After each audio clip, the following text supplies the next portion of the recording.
No fim desse vídeo você vai entender por que eu decidi vir aqui na Sinuca explicar para vocês, né? Cada bolinha aqui, vocês podem ver que uma bolinha tem um par da mesma cor, tá? Então no fim desse vídeo você vai entender por que eu vim explicar para vocês aqui na Sinuca, tá? Mas vamos lá, o primeiro gatilho mental, ele é o gatilho mental da reciprocidade. Como eu disse ontem na live para vocês, a reciprocidade é o seguinte: quando você ajuda uma pessoa, ela tende a te ajudar também. Como assim? Por exemplo, né, o exemplo que eu dei ontem, quando você dá um presente no aniversário da pessoa, ela se sente na obrigação, tá, de quando for o seu aniversário, dar um presente para você também, tá bom? Então assim, a reciprocidade, ela é um gatilho muito importante, é o gatilho que está ligado à geração de valor, tá? Antes de pedir algo, tá, você dá algo, mas para a reciprocidade funcionar muito bem, você tem que dar algo sem pedir nada em troca, sem querer nada em troca, tem que ser natural, tá? E a curva de manter a reciprocidade, tá, é o seguinte: quando eu faço a ação que é recíproca, quando eu faço a boa ação ao outro, tá, essa ação ao longo do tempo tende a perder o valor para a pessoa. Só que para mim eu lembro, nossa, lá atrás eu fiz essa ação para tal pessoa. Só que para a pessoa ela tende a perder o valor durante o tempo. Então o que você tem que saber para continuar gerando ali valor e reciprocidade? Você tem que fazer de tempos em tempos ali uma ação de reciprocidade, de forma que o gráfico que era assim antes, ele vai ficar assim, ó. Tá bom? Então a reciprocidade ela tem que ser mantida sempre, fechou? Então vamos lá, vamos supor que a reciprocidade é a bolinha preta e vai ser aplicada agora. Foi aplicada, tá bom? A gente vai entender no final o motivo dessa dinâmica. O segundo gatilho seria o da autoridade. Eu poderia dizer para vocês que a autoridade estaria no meio. Por quê? Por que a autoridade estaria no meio? Porque é a autoridade que te dá credibilidade para estar falando. É a credibilidade que você precisa, tá? Para falar sobre algo, para vender algo, para ser autoridade no assunto de algo. Então assim, a autoridade, ela tá muito mais nos olhos de quem vê, tá? Do que ali na própria pessoa, por exemplo. Quando eu vejo uma pessoa na rua ali com um jaleco, eu imagino que ela seja um médico, alguma coisa assim. Mas pode ser que ela não seja nada disso. Só que por ser médico, querendo ou não, você tem um respeito maior. No próprio hospital, uma pessoa de jaleco você já entende ali na hora que é um médico, por exemplo. Tá? Então o gatilho da autoridade é importante porque, novamente, ele te posiciona de forma central para dar credibilidade a você para falar ali dos seus assuntos, né? Então assim, como a gente aplica autoridade hoje em dia? A gente consegue aplicar autoridade falando dos nossos resultados em determinado assunto. A gente consegue aplicar autoridade postando uma foto, estando ao lado de pessoas influentes em determinado assunto. A gente consegue criar autoridade hoje publicando nas redes sociais, explicando um tema, que aí as pessoas conseguem te ver como professor, tá bom? E isso ali gera uma determinada autoridade na cabeça das pessoas. Lembrando, quem não me conhece na rua, às vezes, eu não sou autoridade nenhuma. Mas as pessoas que têm assistido as minhas lives diárias, onde eu explico sobre marketing, onde eu explico sobre venda, onde elas sabem os meus resultados, por exemplo, essas pessoas, elas me veem como autoridade. Então a autoridade está mais na cabeça de quem vê do que na própria pessoa. Terceiro gatilho, o da história. Onde seria o da história aqui, por exemplo? Poderia ser próximo ao meio, tá bom? Por que próximo ao meio? Porque é um gatilho central também, é um dos mais importantes. O gatilho da história, ele serve para prender a sua atenção, tá? A gente, desde o início, somos ali uma espécie de viciados em história. É isso que a novela faz, as séries fazem, tá? Então elas contam histórias de cenas diferentes, de personagens diferentes, tá bom? Elas contam histórias e aí você fica preso naquela história, tá? Então quando você quer ter a atenção de alguém, quando você quer persuadir alguém sobre determinado assunto, você conta a história ali de uma pessoa análoga, uma história parecida. E aí, através da história, ela não pode duvidar da sua história, é um fato, ela vai entender de forma ali lógica, tá? Como funciona aquilo e ainda com a sua atenção presa. Então você demonstrou autoridade, você está gerando reciprocidade, ainda está contando uma história que faça sentido, a história gera conexão, tá bom? Anota aí, a história gera conexão. Fechou? É muito importante. Como que Jesus explicava a maioria dos ensinamentos dele? Não era de forma direta, tipo assim, faça isso, faça isso, faça isso. Não, ele contava parábolas.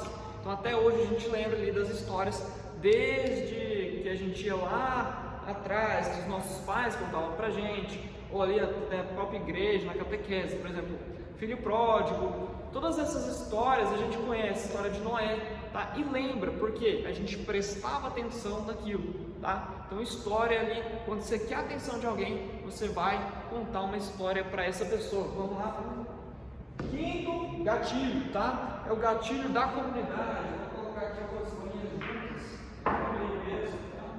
esse gatilho da comunidade significa o seguinte: nós, seres humanos, não fomos feitos para ficar sozinhos aqui, ó, aqui sozinhos, andar sozinhos, não. Nós somos feitos em comunidade, tá? Esse é o quinto gatilho. Ele está relacionado aos outros também, mas a questão da comunidade é que desde os primórdios,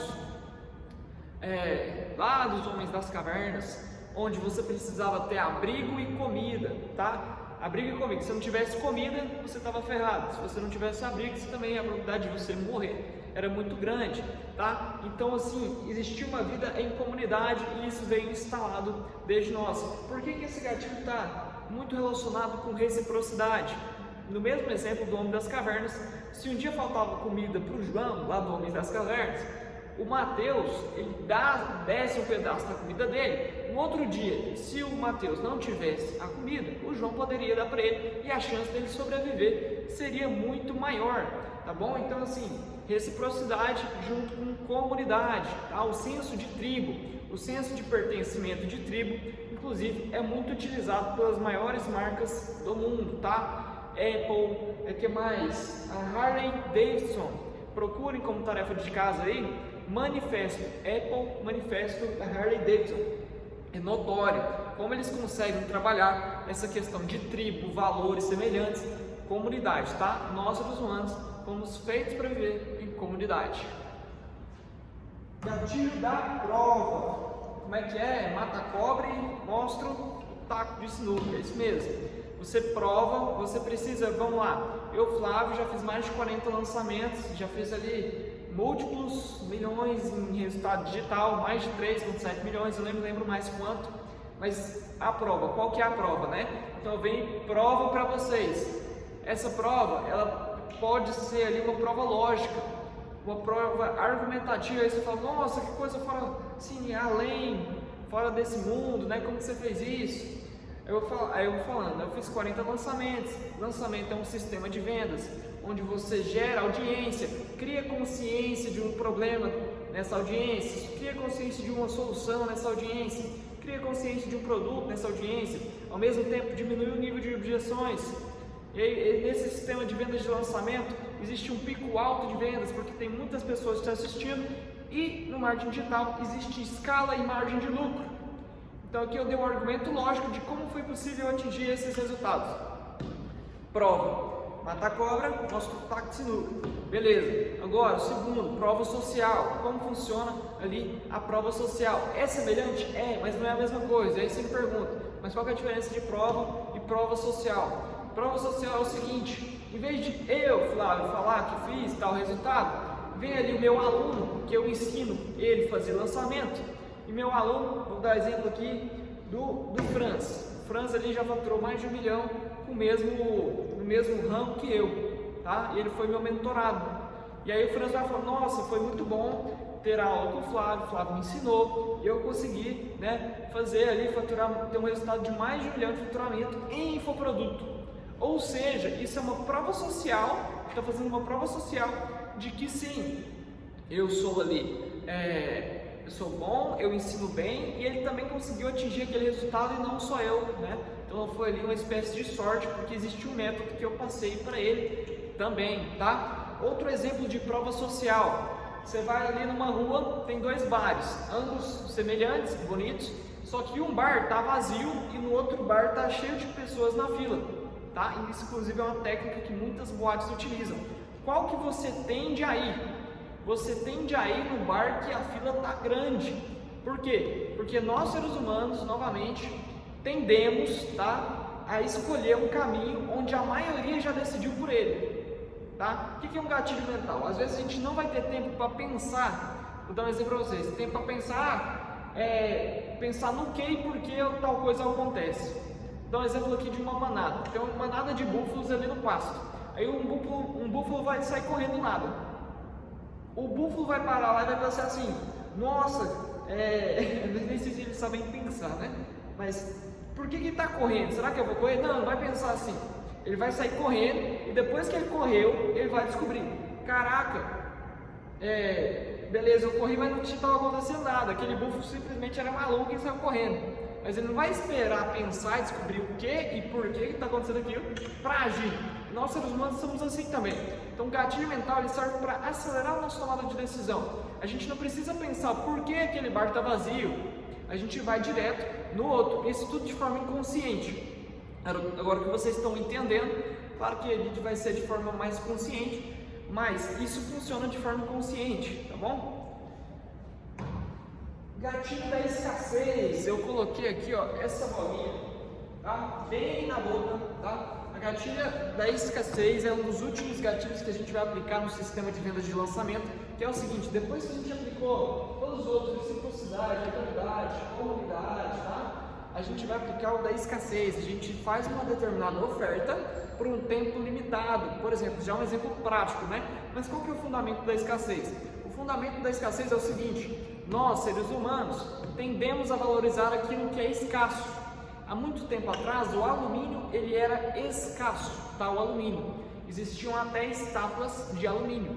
Hoje, o alumínio ele conseguiu ser fabricado de forma artificial e o valor dele foi bem menor. Está bem menor que antes, tá? Então assim, antes a gente valorizava muito mais aquilo que é escasso, tá? Então se a gente está ali a todo momento, isso aí, tem algumas pessoas até que utilizam disso ali em sedução, né? Em questão de relacionamentos. Tipo assim, se você está lá no pé toda hora, aquela coisa, se você está apegado àquilo, acaba sendo chato. Mas se você é escasso, se você aparece de vez em quando, se você tem a sua vida, se você vive a sua vida, isso parece de forma muito mais atrativa, tá bom? Tá ligado também com ali o gatilho do desapegamento, que é o próximo gatilho. Aí vamos lá. A escassez. Eu faço uma super oferta para você, você quer muito aquilo, mas eu falo que tem apenas 3 vagas. Só que tem 10 pessoas querendo aquela vaga e as pessoas já estão fechando. Você vai se sentir tentado, se você realmente deseja aquilo, se você acredita que aquilo pode mudar a sua vida, vai se sentir tentado a fechar aquilo o mais rápido possível, tá? Então a escassez / urgência. A gente aplica a escassez em forma de vagas, por tempo limitado. Nós geralmente nos lançamentos damos bônus especiais, descontos especiais até meia-noite, por exemplo, tá bom? Beleza. Gatilho do desapegamento agora. Exatamente isso que eu falei. Quanto mais apegado você está a algo, isso mostra que menos opções você tem. Por exemplo, você tem uma única fonte de renda, um único grande cliente. Se aquele cliente sair de você, você está ferrado. Então, assim, você acaba ficando desesperado por aquilo. Agora, se você tivesse várias fontes de renda, você estaria tranquilo caso esse cliente fosse embora, tá? Então, o que o desapegamento faz? Quando você está apegado a algo, isso mostra que você tem poucas condições ou poucas alternativas. Quando você está apegado a algo, isso que acontece. Quando você está desapegado, mostra que você tem muita coisa, que você tem autoconfiança. Essa é a importância do desapegamento para a realização de uma venda, tá bom? Especificidade. Quando uma pessoa, na verdade, ela precisa mentir sobre determinada situação, ela vai mentir, ela tende a ser evasiva, tá bom? Então, assim, quanto mais específico for algo, quanto mais detalhes você dá de uma situação, quanto mais detalhes você dá de um produto, menos a pessoa que está do outro lado vai tender a acreditar que você está mentindo ou não falando a verdade. Quanto mais específico você for, menos você tem a esconder, tá? Inclusive em tribunais de júri. Meu amigo Kennedy com certeza está vendo esse vídeo, de advogado. As perguntas que eles fazem lá no júri, quando está tendo julgamento, é bem específico. O que você estava fazendo no dia 7 de abril, às 14 horas? Porque se a pessoa embolar na resposta, a tendência é que ela pode ser evasiva e a gente pode identificar que elas podem estar mentindo, tá bom? Então, gatilho da especificidade sempre ali está te contribuindo para você, né? Para que isso seja algo bom, tá bom?